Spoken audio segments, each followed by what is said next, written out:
اور دولت مند شخص بھی اپنے وقت پر مر گیا اور دفن ہوا۔ عزیزو، جب ابراہیم اور لازر دونوں جو ہیں یہ مر جاتے ہیں تو ایسا ہوا کہ اس نے عالم ارواح کے درمیان مبتلا ہو کر اپنی آنکھیں اٹھائیں۔ کس نے آنکھیں اٹھائی ہیں؟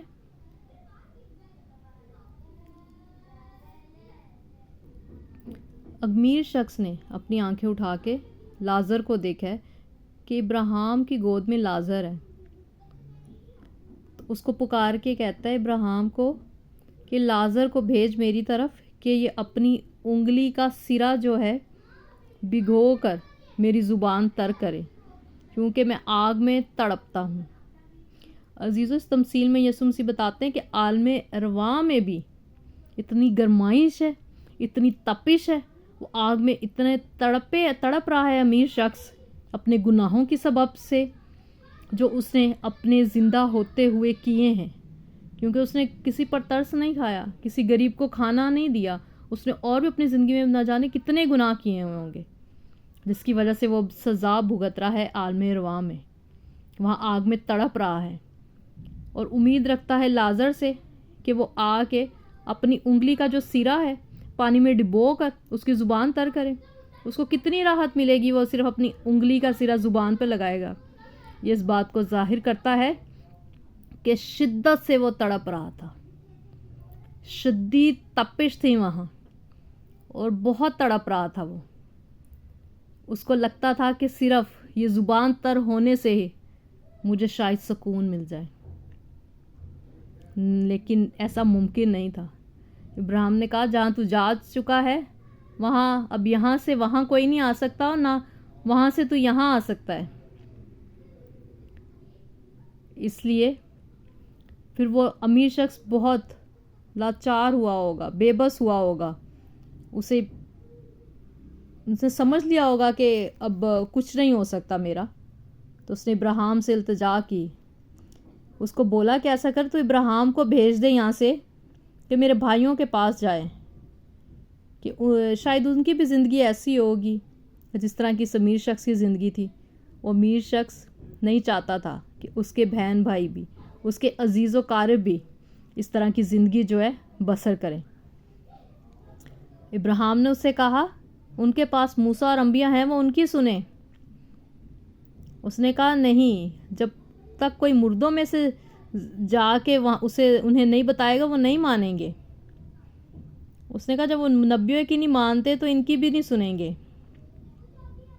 عزیزو، اس تمثیل میں بہت ہی گہرائی سے یسوع مسیح ہمیں بتانا چاہتے ہیں کہ عالم ارواح کی جو آگ ہے وہ ہمیں تڑپتا ہوا ہمیں چھوڑ دے گی، تڑپتے رہیں گے ہم اس آگ میں اگر ہم یسوع میں نہیں ہوں گے، اور اس کے حکموں پر عمل نہیں کریں گے، اگر ہماری زندگی یسوع مسیح کی طرح نہیں ہوگی تو ہمارا حال بھی یہی ہوگا۔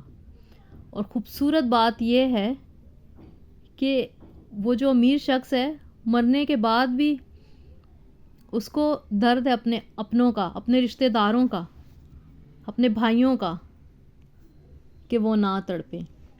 اور اس کلام سے جو مجھے لگتا ہے جو یسوع مسیح ہمیں سکھانا چاہتا ہے وہ یہ ہے کہ ہماری اگر اپنی شخصی نجات یافتہ زندگی اچھی ہے، ہم یسوع میں ہیں، تو ہمیں کیا کرنا ہے؟ دوسروں کی بھی فکر کرنی ہے کہ دوسرے نہ ہمارے عالم ارواح کی آگ میں جائیں، دوزخ کی آگ میں جائیں۔ ان کی ابھی سے فکر کرنا شروع کر دیں آپ، اپنے عزیزوں کی، اپنے بچوں کی، بیوی بچوں کی، اپنے خاندانوں کی، دوستوں کی، کیونکہ یسوع مسیح تو پوری دنیا کے لیے آئے تھے۔ وہ تو نہیں چاہتا، یسوع مسیح تو نہیں چاہتا کہ ایک انسان بھی ہلاک ہو۔ اس لیے ہمیں فکر کرنی ہے اپنے عزیزوں کی، تاکہ ہم جو ہیں انہیں خدا کی بادشاہت تک لے کے جائیں۔ اور اگر ہماری اولاد ہے، ہم نہیں چاہیں گے کہ جو دکھ تکلیف ہم برداشت کریں وہ ہماری اولاد، ہمارے اپنے بھی برداشت کریں۔